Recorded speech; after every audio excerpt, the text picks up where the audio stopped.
so Neil was meant to be joining us, yeah? I was like, all right, yeah, I'll do the Backlash preview show. I was like, all right, sorted, mate, 3 o'clock, yeah? Right, what happens? Oh, I've just gone to go and meet some bird, innit? 1 o'clock on a Wednesday afternoon. Now, that doesn't sound like Neil. No. Hey, look, a man's got to put his priorities somewhere, hasn't he? Literally. I agree. If you're listening, love, we're sorry. We don't mean it. Neil's a nice guy. I'm sure he wants to get to know your personality. Anyway. Well, I never said he was a nice guy.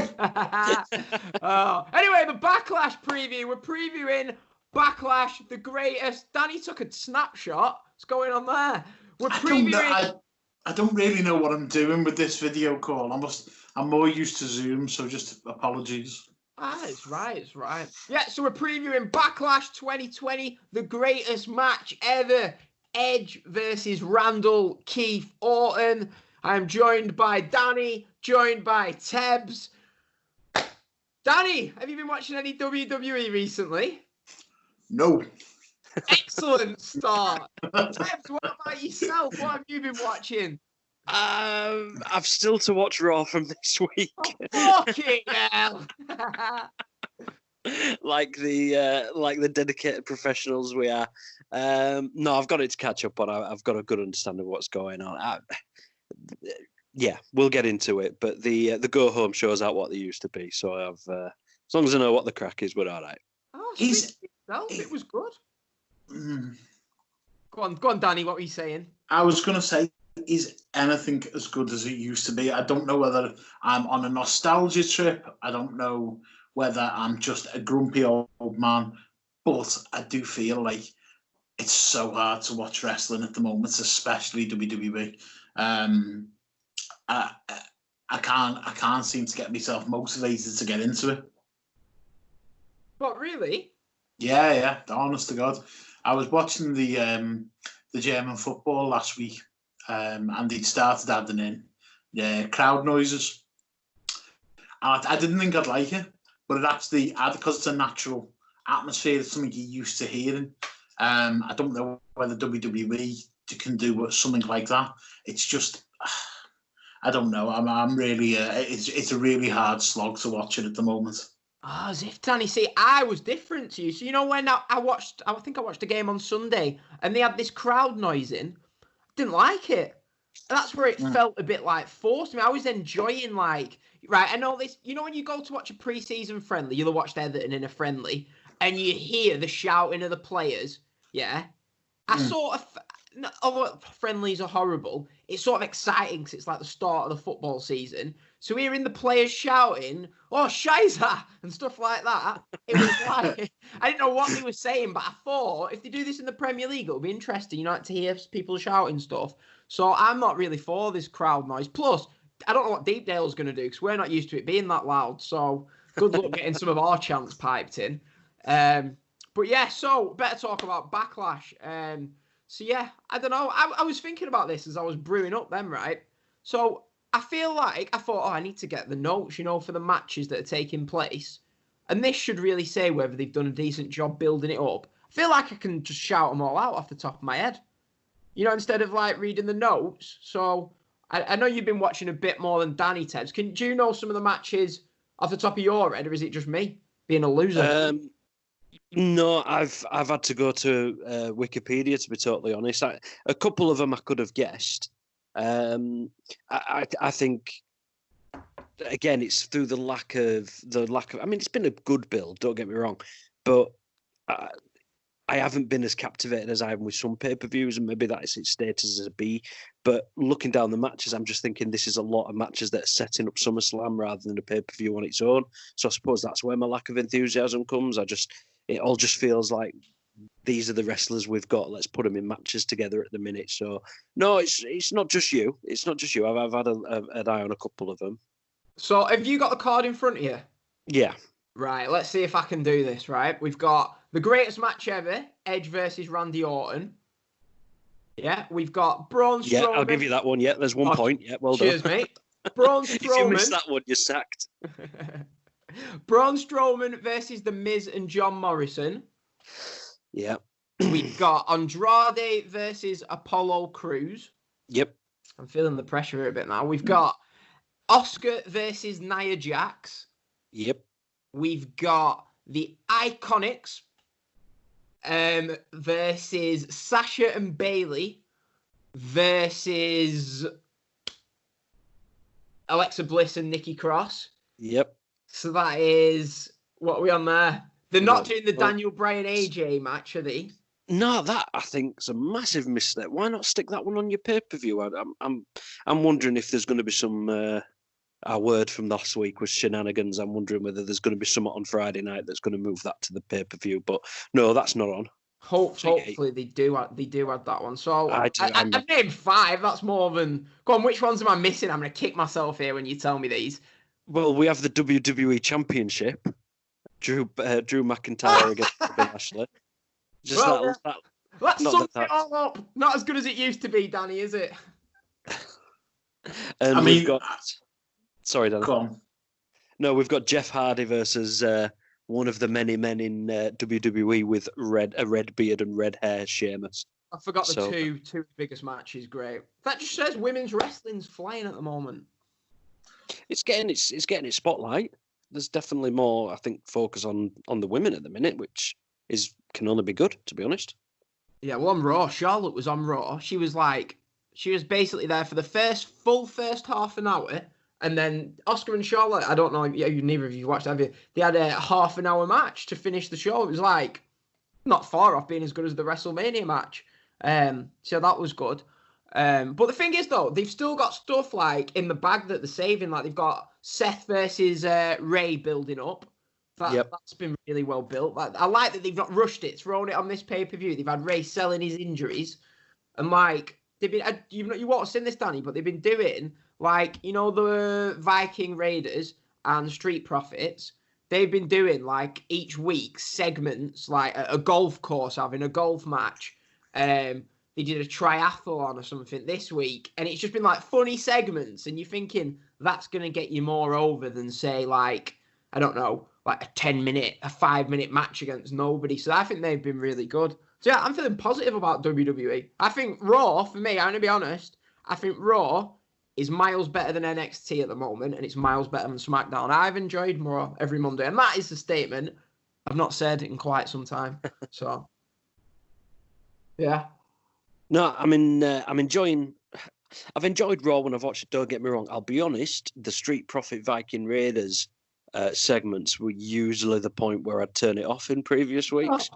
I just don't want to see guys playing golf. I don't want to see guys doing track and field. I want to see guys wrestling. I'm a miserable git, so give over. But no, that's the moment where I've kind of tuned out and gone off. SmackDown I've enjoyed because it's been very lean, 2 hours. Some good stories going on at the minute. It's got me interested. I've enjoyed SmackDown lately. I think we discussed last week on the In Your House review that NXT for me is the one that's lost a lot of ground personally for enjoyment lately. So I might start watching Raw again off the back of what you're saying. I'll give it more attention. Easily my favourite show. Put it this way, I'd say I enjoy it just as much as Dynamite. But yeah, it's miles better than fucking NXT. It's so boring. But yeah, so I've had to go on Wikipedia and get the card up. Right, so are you both watching on Sunday, Danny? Are you staying up, or can you not bring yourself to watch any modern day? No, it's not. It's not really an issue of modern day. I don't know yet. I think the last couple of weeks I've been really enjoying watching ROH, and this week it was Dragon Lee and a career retrospective within ROH, and some of the matches he's had are just fantastic. But seeing the crowd in with them, I think because I've enjoyed that so much, and then I go and look at WWE, and there's nothing. It's hugely taken away, and I think we're all going through certain cycles, aren't we? When it first started, I was just glad to have wrestling on. And I know you were a bit unenthusiastic about having the crowd in. So I think we're all going through cycles as we go through this pandemic thing. So I think it is just, the way I'm feeling at the moment. But I will be watching the one. I'm watching. I think Paul alluded to it before. I'm watching more to see what happens at SummerSlam because you're really excited for this card, and I don't want to take the shine off it for you. But I'm going to be honest with you. There's one match that I would say I'm really looking forward to, and it probably won't get given a lot of time, and it's Andrade versus Apollo Crews. The rest of the card, there's very few people I'm interested in. The one thing that I have seen is that there's, and this is just a rumour, it's just opinion, it's nothing spoiler-wise, that Bobby Lashley and Brock Lesnar could be a big grudge match at SummerSlam. And this is something me and you specifically have talked about for a while, and it's something I really want to see, and that will make me more interested. But I've got to be honest with you, I look down this card and I'm struggling for interest, other than Apollo Crews and Andrade. Yeah, see, I think it's like I know what you're saying. Say if I hadn't been watching the TV, I'd be like, Jeff Hardy versus Sheamus. Do we really need to see that again? Feel like I've seen mixtures of that over the years, but because it's been like, I don't know, they must have been building it up for ages. Sheamus has been coming out after all these video packages. You had Sheamus mowing down Elias in a car and making out Jeff Hardy was smashed and stuff like that. So there is a bit more. To be honest with you, I was watching that and I'm thinking, you're giving it such a big like story going in, like someone running someone down in a car. I'd probably prefer it to be Jeff Hardy versus someone else. But sorry, that's where I'm thinking the SummerSlam bit comes in with you got your main event, you've got the Jeff Hardy story. I don't think Sheamus had anything to do with that, to be honest. I think that's going to run and run. So Sheamus is the Rikishi? No, I don't think it was Sheamus. I think somebody else is involved in it. It's too cut and dry. Jeff has his crash. Police turn up. He said he's got a red beard. He's never said he saw Sheamus. He said a red beard. And and Sheamus is this kind of guy who's saying, take my name out of your mouth and I'm going to beat you up for it. Not, I'm going to beat you up because I framed you. I think there's a lot more going on. And like Danny said, there's matches which I'm interested in seeing, but if this was announced as a Raw as a Raw episode, I probably won't be keen. I'm keen to watch it because it's a pay-per-view and there's going to be some stuff happening. But there's no sort of single matches apart from Andrade, Apollo, I'll be honest. And McIntyre, Lashley as well, I think will be good if it's booked right. So I'm more interested in it because it's a pay-per-view rather than the matches that are on it. Right. What about, you're not interested in the greatest match ever? Oh, you just know there's going to be a shitstorm involving that match. You just know. It's just the fact that they've gone out there and they've called a match. So it was like, at WrestleMania, you had Edge versus Orton. They were all the wrestlers were like annoyed because Meltzer, I think, said it was terrible. Alvarez said it was terrible. So they've just gone, right, fuck it. These two are going to have a rematch. And fuck what all the critics say on these little shitty podcasts like ours. Fuck what they say. We're going to call the rematch the greatest match ever. I just think I can just see Vince going, it's the greatest match ever. Not in that voice, but whatever. But yeah. So, right. So we'll start into what looking at the card, what do you two think should open the show?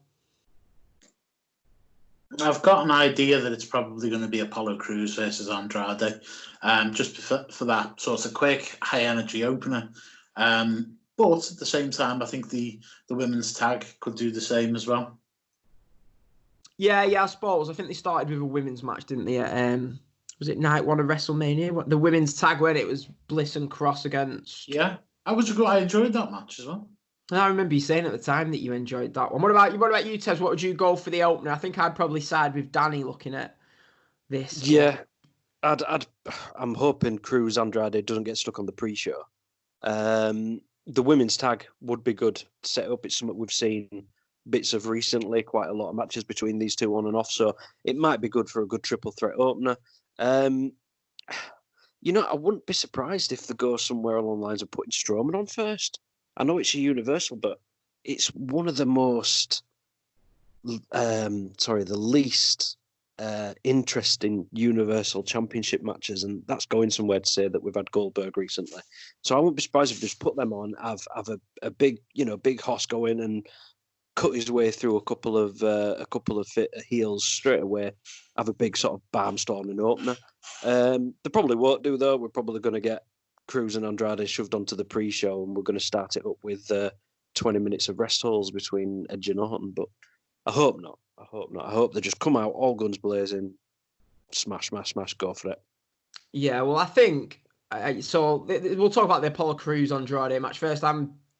I think they had a really good match on Raw about 6 weeks ago. That was a really good match. So hopefully they get some time. Danny said he fears they might not, which wouldn't surprise me. It is good to see, I think, that Apollo Crews, they sort of, you know what I mean? The guy's talented. Maybe they're finally realising that. And yeah, he's getting a nice little push. And the thing is, which I think, someone like Apollo Crews, yeah, so say like if he had got, you know, a bit of time and impressed or whatever on them, like if it had been 6 months ago, the crowd probably wouldn't have reacted to him. So Vince is notorious for like just giving him a couple of weeks push and then stopping the push because the crowd aren't interested. We don't know. So it's given the chance for Apollo Crews to go out there week after week, put on good matches. His interviews have been better than they used to be because he's not the greatest on the mic. So yeah, I think something like these empty arena shows have provided a catapult for people like Apollo Crews who might not necessarily get the crowd reactions usually that they'd be looking for. And by the time we go back to crowds, they might have got themselves over. So, yeah, I'm happy for Apollo Crews, and I can't see anything else but him retaining over Andrade. For me at the moment, he's not even the hottest in the group because Angel Garza is just looking more like a star every time I watch Raw. So, Tebbs, what are you thinking for this one, Apollo or Andrade? I keep changing my mind every day, to be honest. I want them to leave the belt on Apollo. I really want him to have a good run, have a strong fighting champion who's on every week with the belt, defending, getting, and like you say, when he comes back, when the crowds come back, they've got a ready-made champ who's in his flow, and everyone can get behind him and push him on. But then I just keep thinking how the US title, it has been a bit of a prop over the past, 2 years. And it won't surprise me in the slightest if they put it back on Andrade for a bit and then move it on to somebody else. I hope not. I want Apollo to have it. My head says Andrade, but my heart says Apollo. Yeah, Danny. Yeah, I'm a bit like Tebbs on this one. It's I made up that Apollo Crews has been given the TV time and a little bit of a push. I remember seeing him in Evoke nightclub versus Tommaso Ciampa, and it was ROH versus PCW. And I think that was the first time I'd seen him live, and he impressed me. As I say, his mic work's terrible. He does need a mouthpiece, but I'd like to see him. I'd like to see him retain, but I wouldn't be too disappointed if he didn't. As long as we keep something going with him. Yeah, Evoke nightclub though. Oh, what a place! Good memories in there. What was it called before it was Evoke? It was called Lava Ignite. Lava Ignite, that was it. Thursday night, pound drinks. You couldn't breathe in there. Unbelievable. But, yeah, that flat that I'm actually moving into, I reckon is half a mile away. So. Oh dear me. Perfect. And I still haven't been down to a PCW show. I'd like to think I'm one of the biggest wrestling fans in Preston, and they've not even managed to draw on me. Although actually, I was speaking to the guy who owned it, pissed up outside the Stanley Arms about a few months ago. Fuck knows what I said. Fludder. Yeah, I think he's a bouncer on the Stanley Arms. Right, yeah. Cause I think G was like, I'm sure he's kicked me out before. I was like, yeah, probably. So next we'll talk about the Bayley and Sasha, the new tag team champions. They won the titles on SmackDown against Alexa Bliss and Nikki Cross, against the Iconics in yet another multi-person tag team title match.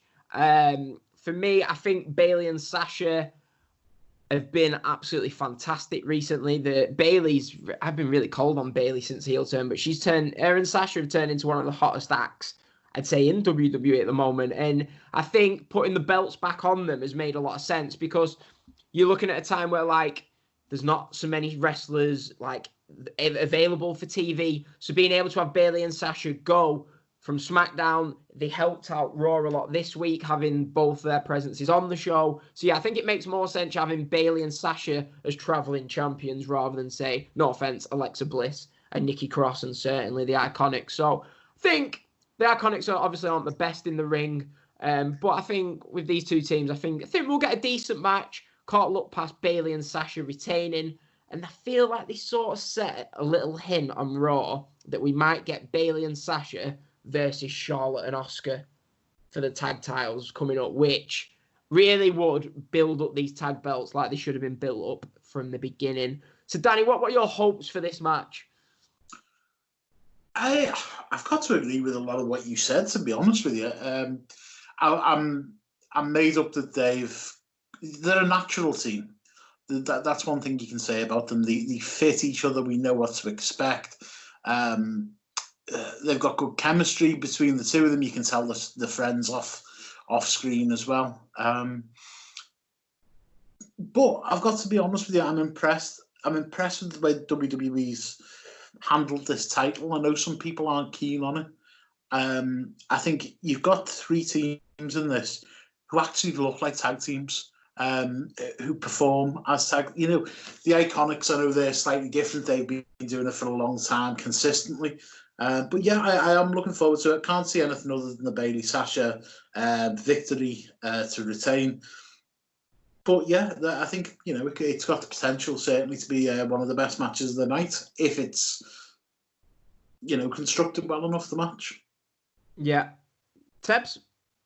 Yeah, I'm going to be that guy because these women tag belts, absolutely they were needed, either that or a mid-tier women's title, but something else was needed to give the rest of the women the focus. Bayley and Sasha, yeah, absolutely fantastic tag team. The fact that the women's champion on one of the brands is also a tag champion shows how few tag teams they've got. Against Charlotte and Asuka, again, you're throwing together 2 wrestlers because you don't have anybody else in your division. They've created a women's tag division without any women's tag teams. We're now going to have Backlash pay-per-view with a triple threat between the only 3 teams they've got, only one of which is a matter-of-fact tag team. The others are all put together. And I just keep watching these matches thinking, why should I be bothered about this title? These titles, the women's tag belts. Why should I be bothered? Because you're just going to throw together wrestlers and make a matchup. It's another one of those matches where once they've finished, once the match is done, Bayley and Sasha have retained, hopefully. Who are they going to take on?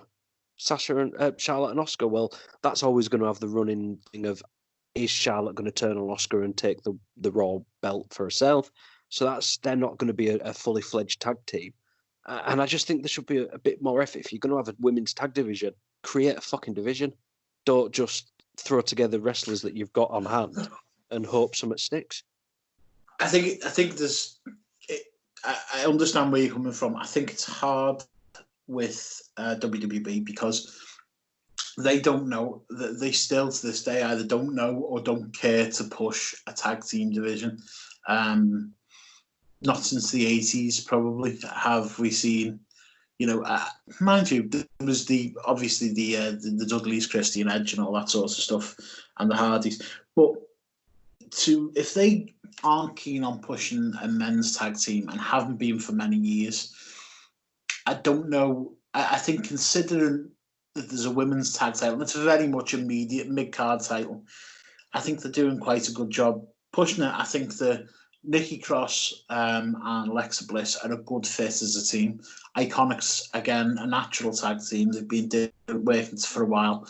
And then you've got Sasha and Bayley, who I think work as a team. But you're right in what you're saying. What's the next step? What's beyond this? Maybe we shouldn't get too far ahead of ourselves, enjoy the match, and then see what the offering is. But I do get being a bit dubious about it. Yeah, I think, like you say, Bayley and Sasha versus Charlotte and Asuka, although I think it'd be a great match and one that I think this belt should be used just to give us some good matches, you know what I mean? I don't want to see for the sake of it being on a show, right? And, although on the other hand, like we say, Bayley and Sasha as a team against Charlotte and Asuka as a team is probably going to be used to build up Charlotte versus Asuka for, I'm guessing, SummerSlam. Charlotte's now got 2 wins over Asuka, so that's got to be going somewhere. And then you're expecting this tag team run of Bayley and Sasha to be ended with possibly one turning on the other. But I suppose that's you always run the risk of that with tag teams, especially in WWE. But yeah, should be fine, shouldn't it? I'm sure it'll be good. Watch this. We'll have this. I'm there saying, I think it's nice. They put the belts on Bayley and Sasha and the Iconics will win or something. But yeah. Not surprised me at all. Keep the belt. Bayley and Sasha, right? Give them the 8-month run with the belts, yeah. I think they was going to do Sasha versus Bayley at SummerSlam, yeah, in Sasha's hometown. They're not going to do it now because SummerSlam ain't going to happen in Boston. Save it till WrestleMania. Let's have like a 6-7 month run with them having the tag belts, go into NXT, having good matches, do what they should have done with the belt to begin with, instead of like having them lose it the month after winning it to the Iconics. So yeah. Hold that off and then do the turn at the Rumble or something, and we'll have that next year at WrestleMania. Right, so we might as well talk about the other women's match on the show. Asuka versus Nia Jax for the Raw Women's title. Tebbs, what you thinking? You, like me, can't see anyone but Asuka retaining this match. Yeah, retaining the belt, sorry. Same again. If Asuka gets... No, I was about to be very disparaging to Nia Jax there, but I was going to say if Asuka managed to get through the match without a concussion, that's not fair. That's not fair. I think it is. No, it's not. Now, you know what? I'm just wondering how many other wrestlers have done a botch or an injury where somebody's ended up with concussion, and everybody's talking about Nia Jax because it's always happening. She's, I don't know. I think it's harsh on her, but somebody must rate her because she's in the title match at Backlash. The Rock Racer. The Rock Racer, yeah. Yeah, okay. I can see Asuka winning. I think if they can do that formula of, the big wrestler against the small underdog, great, spot on. I like those kind of matches. I think Asuka can do that really well. I hope they get given time. I really hope they can get given maybe about 8 or 10 minutes. Just, solid underdog, dominant heel, all that kind of stuff, and really show them off. And I know Asuka's fantastic, and I want her to win the belt clean. I want her to not have it hanging over her that she was given the title. And I can just see it happening. I can see something happening with Charlotte for her to be saying, all along, you got given that belt, and I just want Asuka to win it clean so she can get rid of that stigma. So hopefully, we're going for all retentions here, aren't we? I don't think any title's going to change hands by our predictions, but that means one will. Yeah, I think we know which one as well. I love Asuka to bits, and I hope she can win it with like this underdog display, maybe even a face turn at the end of it. I don't know. We'll see. Which one are you thinking will change? The Lashley one? Yeah. Yeah, don't say that. I hope not. They can't because they booked Drew amazingly, but we'll see. I'm guessing I've just realised what this Wikipedia spoiler could be anyway. We'll see. Anyway, right. So, Danny, Asuka, Nia Jax. Yeah, I think Tebbs was saying that it's got to be a match. It's the old Bret Hart match, isn't it? The Bret Hart champion match. The dominant heel going over Bret. You're thinking, how can Bret win? And then Asuka playing the role of Bret will pull it out in some way, shape, or form. Probably with a roll up or something similar like that. I was thinking a quick victory. And sneaking it from the monstrous heel.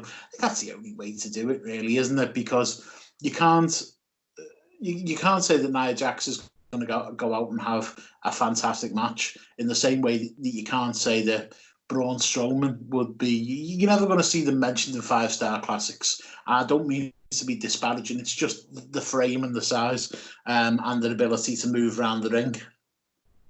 I think that's got to be the way. And yeah, I see an Asuka victory. Yeah, I think also we've got to bear into mind really the next pay-per-view is 4 weeks away. It's Extreme Rules, so you'd expect a lot of these matches to turn into the rematch being at Extreme Rules, because which I don't mind, to be honest with you, because I don't like it where we're going to start fresh feuds after this and you start off with like an Extreme Rules match. So so maybe like a DQ in this, maybe, or like you say, Nia Jax wins via roll up. Asuka wins via roll up. Nia Jax attacks her after the match, and they have a flipping kendo stick on a pole match or some shite at Extreme Rules. But yeah, anything else on Asuka Nia Jax, or have we pretty much covered that? I wouldn't mind trying to tie the two themes together that we've just been talking about. I wouldn't mind seeing Nia Jax and Tamina. I was just going to mention Tamina. They've got that. One's a big powerhouse, and the other one's a bit of a badass who's tough and rugged, and spend time, get the gear right so they look like a team, and actually, Tamina can go, and if she can bring Nia Jax's skill level up, and people start forgetting about these injuries that she caused, maybe it's a successful run, and that could be the next challenge for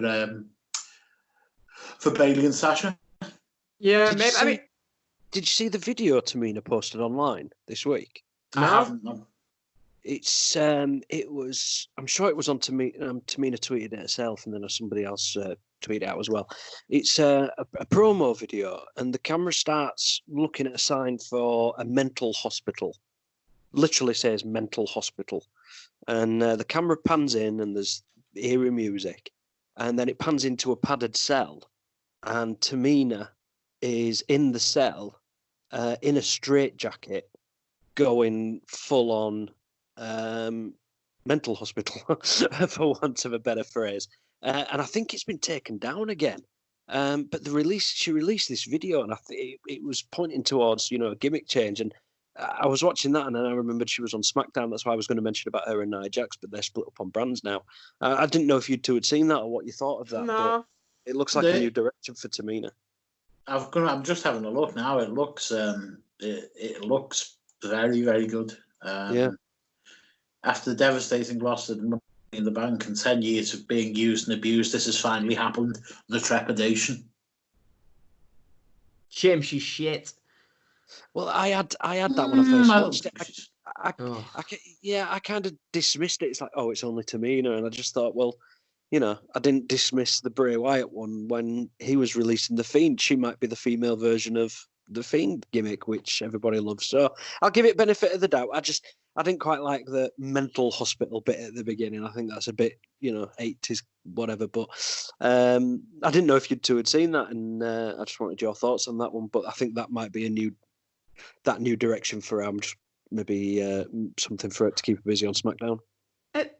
You might know this, Tebbs. I'm just looking at this, right? So we were thinking of teams for Bayley and Sasha. Have Bayley and Sasha ever had a feud with Oscar and Kyrie over this belt? I don't think they have they? No, because Kairi Sane came up last summer, and she went straight to Raw, I think. Yeah. No, I don't think they've ever. Because they didn't have the belts, did they? So Kairi Sane and Oscar didn't. Who did they take on for the belts? I feel like they faced Shaw and Becky, weren't it? There's something to do with Becky trying to get these tag belts off Oscar and Kyrie at the end of last year, but that'd be. I think that they'd have a good match, Bayley, because you could obviously Bayley's the SmackDown Women's Champion, Oscar's the Raw Women's Champion, feuding over the tag belts. That could be like quite a big match down the line. Right, so let's talk about the big four male matches. We'll start off with Danny's favourite, Jeff Hardy versus Sheamus. Excited for this one, Danny? No. It's fine, middle of the card match, isn't it? It's I've got no problem with it. I'm not looking forward to it, but I don't think I'm looking forward to much here. Yeah. I was thinking, Jeff Hardy had a good match with Cesaro at the Money in the Bank. I was thinking maybe you could have some. It's just weird to me that Cesaro and Sheamus are on the same brand, but just have no interaction at all. So maybe we could have Cesaro. I don't know. Maybe I'm clutching at straws. Tebbs, go on. You're the one. You've got a master plan for this. So what do you think is going to happen then if Sheamus... You've just convinced me there. You've just made me realise with Extreme Rules being a straight one-on-one match 2 weeks after Jeff got framed, this is going to Extreme Rules. And it really won't surprise me because he never came out and said. See, I was a bit disgusted at first because a guy who's had problems like Jeff has had doesn't need them exploited on TV, especially after everything that happened with Hawk and Animal on Dark Side of the Ring. But if he said he's happy to go along with it, fair enough. Let's put that to one side. It's the classic storytelling of, he didn't come out and say Sheamus did this. He said it's a guy in a red beard. And I just think there's so much more of this to go on. Sheamus is pissed off. I can see this being a 4-minute DQ. They have a match at Extreme Rules, which will turn into a steel stairs match or a cage match or something. So that's where the Extreme Rules will come in. And then I think Jeff's story is going to continue after Sheamus has got his perceived retribution. So I think from what you've just said there, you made me click there with Extreme Rules one-on-one. I think this is going to be a DQ after 5 minutes, if that. Yeah, so there'll be some bells and whistles, won't there? I'm sure Sheamus will somehow get the advantage heading into a potential rematch at Extreme Rules. This is just going to be progressing the story, I think. We've got Braun Strowman defending the Universal title against the Miz and Morrison in a handicap match. The last time we saw a handicap match for the title was AJ against Sami Zayn and Kevin Owens at the Rumble a few years ago. That sort of called for it in the story. This seems a bit thrown together. We've seen everything in the build-up from Nickelodeon slime being poured onto Braun Strowman and the announcer and cars being smashed up, vans being tipped over. For me, I just think this is just got filler feud written all over it. Bray Wyatt's wife, I can't think what she's called, girlfriend, whatever, has had a second baby. So he's been off TV. Wouldn't surprise me. Braun Strowman goes through Miz and Morrison. Bray Wyatt makes his return and they go with their Strowman versus Bray Wyatt match at Extreme Rules. Belt goes back onto Bray Wyatt. I don't know what you two think about this match, Tebbs. Waste of Braun Strowman, waste of John Morrison. A story of sliming people and pulling pranks. What about the Miz? Not a waste on him. No, I don't think he's a waste on him. He's a squad player. You mentioned that not everybody can have 5-6 star matches every week. For me, the Miz is a squad player. He goes in, he does the job. He's very good at what he does, but he's never going to score that worldie from outside the area with his left foot. He's just dependable, solid, keeps going. I don't mean any disrespect by saying it's a waste of him, but put him in a Universal match. Okay, fair enough, yeah. Morrison should be out on his own. Strowman is the Universal Champion and he's getting 2-on-1 matches, which we all know he's gonna win it, or he should win it. I don't know. I just think it's a waste of the title, waste of talent. You've got all the time in the world to write a story, and is just pushing 2 heels over in a van, and it's very disappointing. The sooner them two move on, the better. Yeah, it's just so many different options on SmackDown. Like, I'd sooner just, I don't know, like you say, you could have had Daniel Bryan AJ on the card instead of this, but for whatever reason, they put it on SmackDown, maybe for ratings, because SmackDown's been low. Danny, what are your, I'm guessing you've not watched much SmackDown. Looking at this, did this do anything for you? It screams year 2000 World Championship Wrestling for me. It's poor. There's not much you can say about it. The fact that you're having a handicap match for a world title, a universal title, sorry. It really goes against what the title should stand for. I'm not going to be like Jim Cornette and say, go off on one purely because of this, but it's the Miz and John Morrison. They're eternal mid-carders. They had the moments to shine. The Miz did, and back in 2008. But this shouldn't be on the card. No. This match should not be there. And I'm sorry to be negative, but I can't. Who's sitting there going, Braun Strowman versus The Miz and John Morrison? Can't wait for that Universal title. Fucking no one. No. Yeah, you're right. I think I put a tweet. Although I've been saying, do you know what, Danny? I've been positive, but fuck it, right? You've ruined my mood. So I put a tweet up about 3 weeks ago saying, how is a pay-per-view, the two tight on paper, yeah, they've done a good job with Drew McIntyre, they've done all right with Bobby Lashley, right? But if you'd have said to me a few years ago, 2 years ago, two main events of a pay-per-view, two title matches are going to be Drew McIntyre versus Bobby Lashley and Braun Strowman versus The Miz and Morrison, I'd have been like, I'd have ranted about it. But yeah, so it's two on paper looking. It's not for us. I've watched the build up. Yeah, it's not been great. I'm not saying I'm not looking forward to the two matches, but for like someone who say doesn't watch the weekly TV and thinks, oh, you know what, the WWE pay-per-view on there Sunday, I might tune into that. What's the card? And they look and they see Drew McIntyre versus Lashley, Strowman versus Miz and Morrison. Do you know what I mean? They're probably gonna watch a rerun of Heartbeat and go to bed or something.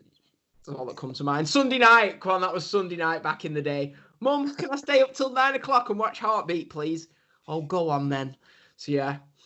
I'm just looking down the SmackDown roster, and you've put Daniel Bryan, AJ Styles in the Intercontinental title. I mean, I'm just reading off here who could have been a better match for Backlash. But going from what Dan said, mate, you could throw Claude Greengrass in there with fucking PC, whatever his name is, and they put him up against the Universal title. Here's one for you. The school I used to go to. PC Bellamy. Sorry, PC Bellamy. No, the vice principal of the school I used to go to, one of the vice principals, her dogs were Greengrass's dogs in Heartbeat. There you go. There's a thing for you. You know what? Strowman against hell, you could have thrown Matt Riddle in there, to be honest. He'd have got beat on his first match, but you could have thrown Matt Riddle in there. Mustafa Ali, Bobby Roode. Well, no. Chad Gable, Shinsuke. I know we've had that match recently, but a one-on-one. Hell, even Big E. You could have thrown Big E in there and had a better match than Miz Morrison. So it's just lazy. It really is lazy, and it's almost insulting that they'll just keep throwing these kind of matches at you and say, take that, shut up, keep watching. And we do. We do. But I think Braun Strowman can consider himself lucky that his title reign hasn't been in front of a crowd, because the crowd would have shat all over the match with Bray Wyatt. They'd have shat all over this. Because I just feel like they're doing matches that they can get away with doing when there's no crowd. Crowd would have shat on Oscar versus Nia Jax. I don't think they'd have took to the greatest match ever slogan of Edge Randy Orton, but what the fuck is that about? As somebody who hasn't been watching TV, right? Explain to me. I mean, I thought fucking Great Balls of Fire was the worst thing I'd ever heard. But the greatest wrestling match ever, and right, my hatred for Randy Orton aside, you've got the likes of Flair, Steamboat, Okada versus Omega, any Shinsuke Nakamura versus AJ Styles back in New Japan. Where did somebody say this is going to be the greatest? What the fuck? Do you want me to tell going on? Yeah. Right. So this Edge said in an interview. This started with Paul Heyman and Vince came up to him backstage and said, "We've got an idea for this Edge for you versus Randy. We're going to call it the greatest match ever." Apparently Edge was like, okay. And Edge said in this interview that he's since learned that when Vince likes something, there's no change in his mind and he's going to be stubborn with it. So then what happened was Edge and Randy Orton on Edge's return are having an in-ring promo, yeah? And Randy Orton has improved a lot on the mic. I think it's always been there, but this rugged character he's been portraying suits him, I think. So they're having a really good promo going back and forth. And from out of nowhere, Charlie Caruso interrupts and goes, "So there you have it, Edge versus Randy Orton in what could be the greatest match ever." and everything goes quiet, and the show goes off air. And I was like, everyone's like, the greatest match ever. And then literally, they've been using it on it. I've never seen, I've never even seen, like they do like the 30-second commercials on Raw and SmackDown hyping up a match. This Edge Randy Orton match is all over BT. Yeah. Every time I watch a Bundesliga match, during the break, it's Edge versus Randy Orton, the greatest match ever. And they've even gone to the trouble of having Panic at the Disco, the greatest show, as the theme song. So yeah, they've gone all in on it. But I seen Randy Orton. That's me. No. He's gone. Randy Orton put a tweet, something on his Instagram saying, tune in for the greatest match ever. # what a rib. So they're clearly like a bit of like. Well, Edge is doing the same. I saw one from Edge as well, ribbing it as well. So them two, the metaphor, if there's a better word for it, that I had for this. Imagine you're as I say in our day, Danny, when you're trying to court a girl, when you're courting her, and you're trying to smash her, you're trying to seal the deal, aren't you? Would you constantly say to this prospective horizontal dancing partner, "I'm the best you've ever had. I'll be the best you've ever had. You will not have had this will be the best sex of your life." Because I tell you what, if you get in there and it's 20 minutes of rest holds, but if you get into bed and you're not the best ever, you're going to look a prick. And I don't think WWE can see the calamity which is going to set up, because unless this is the best match ever, it will be shit on from a great height by everybody from Meltzer all the way down to me, because they're setting themselves up for a fall. And I think they know it. I think it's banter. It's what WWE do. It's banter. It's banter. Hey, Vince loves it, doesn't it? Come on. Greatest match. Fuck off. And why not just call it a match?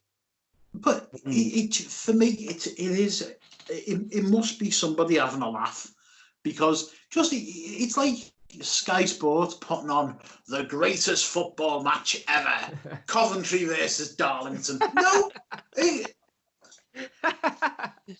it's Darlington. Yeah, and Darlington haven't played for the last 9 years because they've all been injured.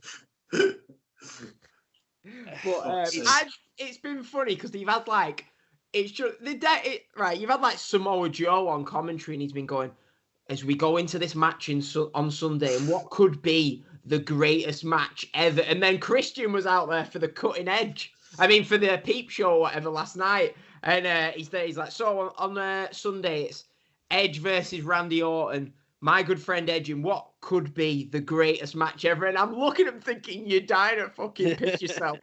But I've enjoyed, put it this way, it's ridiculous. Yeah, it's ridiculous. Let's get that right. But it's got me a bit more interested in the match. It's got me a bit more interested in the match than I would have been. So from that point, like, put it this way, when people say, what was the main event 3 years ago at Backlash in a few years? And 3 years. And they go, oh, it was the greatest match ever. I'm not going to forget it. It's not going to be like, but yeah, they've already taped the match, The greatest match ever is actually going to be taped and edited. So, yeah, they taped they're going to edit this one because they didn't edit the one at WrestleMania. They just played that for the full I know. 5 minutes. That's kind of the beauty of it, really. If they ask, right, there's two ways it's going to go, or it's gone. Either Vince, this is a joke between Vince and all of his gargoyles, and we're not in on the joke. They're all having a laugh because everybody shit on the first match. Well, let us in on the joke. Why don't you just say it with, tongue in cheek? Why don't you just let us have fun with you? But no, you're taking the piss out of us. Or they have sat around with some of the greatest wrestling minds and said, what constitutes a great match? And they have performed that match and edited it accordingly into what they're perceived to be. I'm thinking it's more A. They're going to go and have a match, pin 1, 2, 3, and get out of there. I think it's just going to. I just want to be included in the joke sometimes. Do you want a spoiler or not? I know how long approximately the match is. No. You don't want it? Yeah, but see, that annoys me when I watch matches on YouTube, because you put a match on YouTube and it says this video is 16 minutes long, so you know when the match is going to finish. You start picking your nose for the first 12 minutes of the 16. Yeah, but it's more sort of like, if you know the end's coming up, it kind of ruins the, Go on, how long? It was said to be a very professional, long match. So it wasn't do you know what I mean? It's said to be very professional. It's said to be really good. They went out there trying to work a really good match. And yeah, apparently there was a lot of really good selling in the match. So yeah. Well, have you seen the meme that's doing the rounds where it's a couple of photos, and I don't know whether it was one of you guys that sent it to me actually, and it's basically Samoa Joe, Tom Phillips, and I think it's Byron Saxton sat there, and he's at the announce desk, and it says the greatest wrestling match ever, Randy Orton versus Edge, and Samoa Joe just looks depressed, and he's off looking into the distance, like he's thinking about something or remembering something. And then it just shows a picture of him shaking hands with Kenta Kobashi from that match they had in ROH. That's how I feel about it. But again, I'm being a negative Nelly on this, so I apologise. Yeah, they've been backstage asking Kurt Angle and Shawn Michaels who they think's going to win. And you've got Shawn Michaels out there who's probably had the best WWE matches, and he's going, this could be the greatest match ever. And I'm thinking, he's sat there thinking, these fuckers aren't paying me enough to say this. Fucking hell. So yeah, it's bordering on offensive. Oh, You're going up to Shawn Michaels, who's been in probably two of the top five WWE matches of all time. And you're saying to him, do you think Randy Orton and Edge are going to better what you did at WrestleMania? Oh, yeah, definitely. It's offensive. It's like, no. Why don't you just say they're going to go have a great match? Or, some other stipulation on it. Even that one final beat where they're never going to wrestle again. And you can make it grand without, you can't put lipstick on a bulldog and expect it to look better. And that's what they're doing. They're trying to grandiose up a match, which, hands up everybody who's been enthralled by a Randy Orton match recently. He is not the most, I'm trying to phrase it properly because I'm trying to be respectful, but he's more on the Baron Corbin end of enjoyment of watching matches than he is on the Daniel Bryan end of the scale for me. And he's boring. It's boring to watch. And if I'm going to watch 45 minutes of that, I'm going to bed early. He's even used it himself into the feud, and he said that you've been there working your ass off trying to get back, and he went, I've been phoning it in for years. And I thought, yes, I love that you've gone out there and said, I haven't tried. I've been phoning it in for years. All I have to be is Randy Orton. And I just thought, you fucking bastard. But do you think the Ciampa tweets are a work, or do you think? Yeah, it's a work. Yeah, definitely. I think it's definitely a work. Yeah. But what I think is going to happen with the match, thinking about it, is so Orton is the one who said, "Let's have this traditional wrestling match. You beat me in the brawl, whatever. I can beat you in the ring. We're going to go out and have a proper wrestling match." So they'll have it, I think, where Edge, makes the comeback. He's out wrestling Randy Orton. Randy Orton, low blow, 1, 2, 3, and you get the whole, I suckered you in. I said, let's have a wrestling match. I've got the win. 1, 2, 3, and it leads to the blow-off match at Extreme Rules. That's what I think will happen. I don't know. How do you two see the outcome of this one? Go ahead, Tebbs. I'll let you take this first. First of all, I think I'll be seeing it Monday morning because I won't be staying up for 45 minutes of Randy Orton holding him in a chokehold. Excuse me. No, sorry, an arm hold. You'll be up. You'll be up. I'll be up, and I'll be pissed. Yeah, I think Orton's going to get it. I think it is going to be through dubious means. Orton's probably going to get the win. I think it's more aiming for SummerSlam than Extreme Rules. It won't surprise me if somebody was to get involved afterwards, which gives Edge or Randy Orton something to do at Extreme Rules to give Edge that bit more time in between matches. If you're going to have one final blow off between Randy Orton and Edge, it needs to be at SummerSlam, not Extreme Rules. But that's what I hope. It's probably going to be the other way around, but we'll see. It's the whole greatest match thing has really soured it for me, to be honest, because I like to formulate my own opinions on something rather than a company telling me what it is. This is the best meal you will ever eat. Well, hang on a minute, I ain't fucking tasted it yet. Sorry for the language. So yeah, I think Orton's getting the pin. I don't think it'll be clean, and I can see it going on. I'm excited. Go on, Danny, what are you saying for this? Well, I'm going for Darlington. No, I honestly don't care. I honestly don't care. I want this done, and I want Edge to have a fresh match and a fresh feud with anyone. Just something new and exciting. Couldn't give a flying fuck. Get it over with. And the fact that it's going to go long. I mean, look at that fucking shit show that was on at WrestleMania. Really, really soured WrestleMania for a lot of people. Just get it fucking done and get it over. And hopefully we'll never see these two again against each other. Can you imagine that WrestleMania match just in a ring for the same length of time? They need to do something amazing. Yeah. They could always have swerved us, you know what I mean? Like, they could have just let the information out that it was a long match and then swerve us into it being a short match. You never know, but yeah. I would love Randy Orton just to low blow him, RKO, pin 1, 2, 3. They've swerved us all and it really lasts for 10 seconds. Kick him in the bollocks, ref's got his head turned, bell rings, RKO, and Randy can just say, screw your best match ever. Count out finish. No, just kick him in the bollocks, RKO Edge, pin 1, 2, 3. Well, I always remember a Randy Orton match, right? At No Way Out 2008, right? Cena had just come back and won the Royal Rumble. And he cashed in his Royal Rumble opportunity at No Way Out. So everyone's like, oh, this is a big match, big match. So he's cashed it in at No Way Out. And at the time, do you know what I mean? John Cena and Randy Orton, it's not like it is now if they had a match where you'd be like, fucking hell, this again. It was somewhat fresh. I think they'd had one singles match. I always remember I was proper hyped for this match. And so they had a really good match, to be fair. They go about 20 minutes. And they get back into the ring after this 10 count. They get back into the ring. They're about to square up to each other. The ref bent over Mike Chioda in the middle of them. Not like that. And, you've got Randy Orton at one side, John Cena at the other side, about to square off after 20 minutes of action. And bang, Randy Orton just bitch slaps Mike Chioda for the DQ, starts pissing himself, and walks off. Oh, I'd laugh if he did that. I think that'd be brilliant because that'll build Randy Orton up, his character more. You know, I mean, there's how many matches on this? 7 matches so far? Yeah.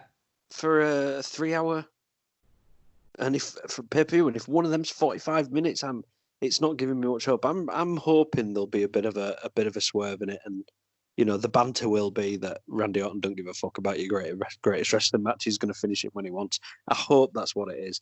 It's got to be. Randy Orton don't give a fuck about great matches. Clearly, as he said, he's been phoning it in for years. So any other outcome for me just doesn't make sense. But it's WWE, so yeah.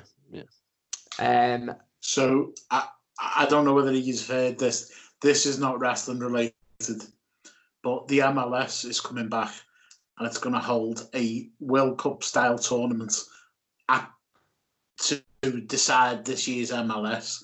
And they're going to do it at Disney World. It literally is a fucking Mickey Mouse competition. It's WCW. Literally a Mickey Mouse fucking league. Only the fucking US could take our fucking sport and make a fucking mockery. I'm not allowed to even say that these days. They take our sport and make a fucking mockery of it. So, yeah.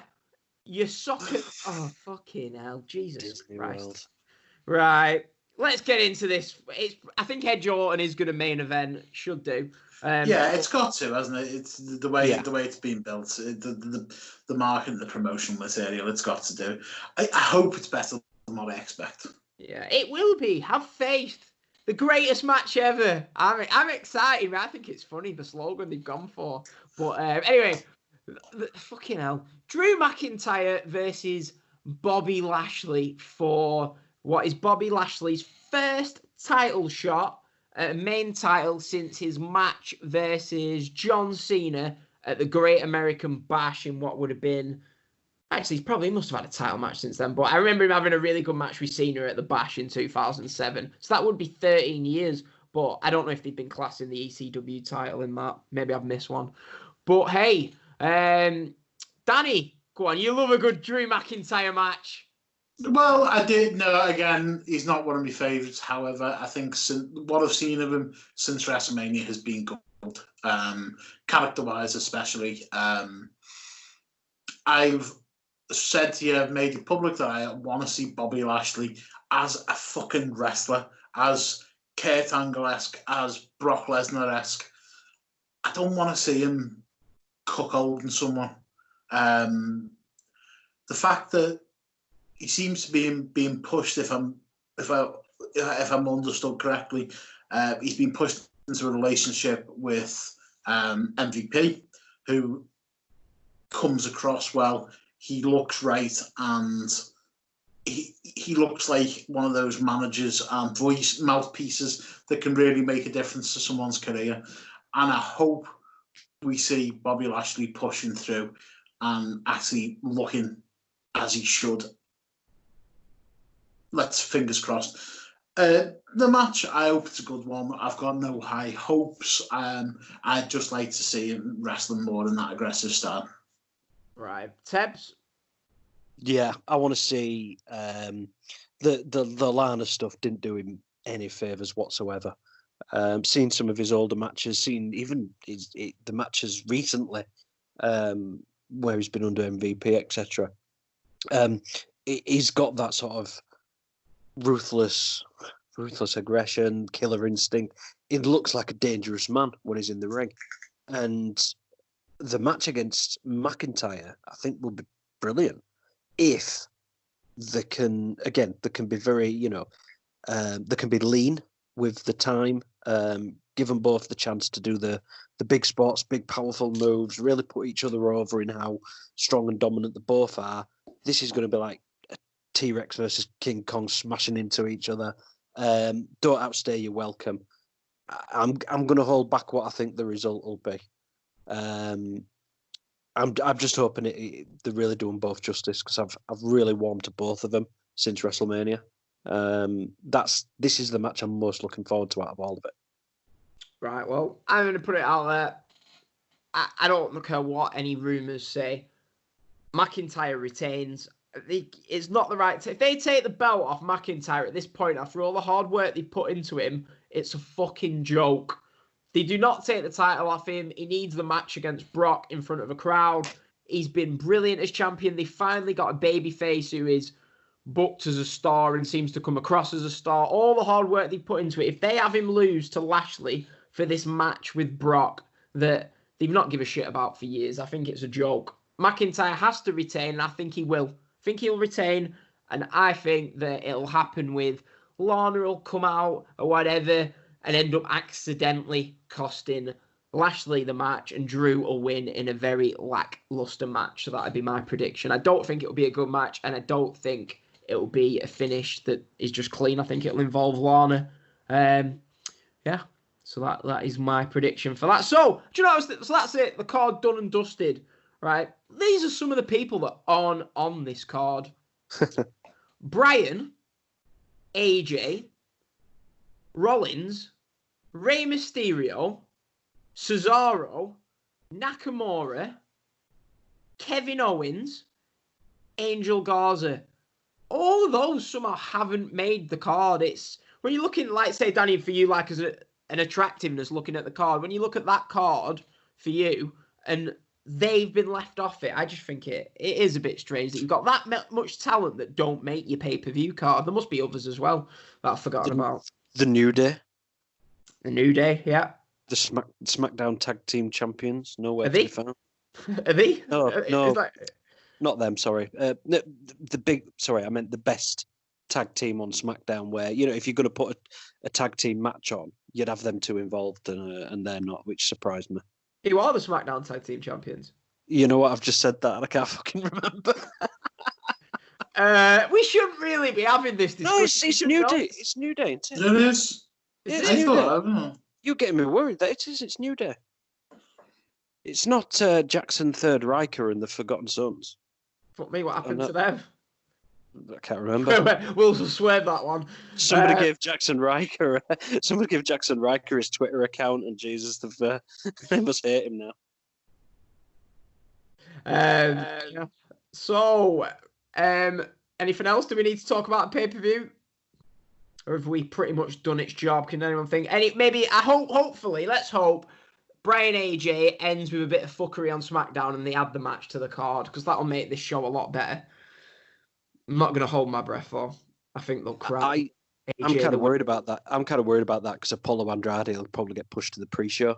But then again, does it matter nowadays? I can't see him push. I think they'll just announce some shitty pre-show match. Like what's happened recently is on the Saturday before the pay-per-views, they've just announced like 2 or 3 matches, haven't they? Like randomly last time they announced Jeff and Cesaro, and there was another match, and everyone was Liv Morgan versus someone, and everyone was like, "What the fuck's that match on the card for?" Well, I read something that WWE found that if they announced matches closer to the time, it increased new network subscribers rather than building a card over a longer period. If they just go out and say, bang, there's your match, they found that more people subscribe on the day because new matches are being announced so close to the time. So one of the things that I read was that they hold back on certain matches just to give it that extra little boost of new subscribers come Sunday night. I can't see him not having Baron Corbin on the card. Somewhere he will get his nose on this card. Who did he lose to on SmackDown, Tebbs? Otis. DQ against DQ not even on the show. Yep. But something will happen. There'll be like a tag match. Baron Corbin. It'll be something like Baron Corbin, Cesaro and Nakamura, and Mojo Rawley or something versus Chad Gable, Otis, and a few other.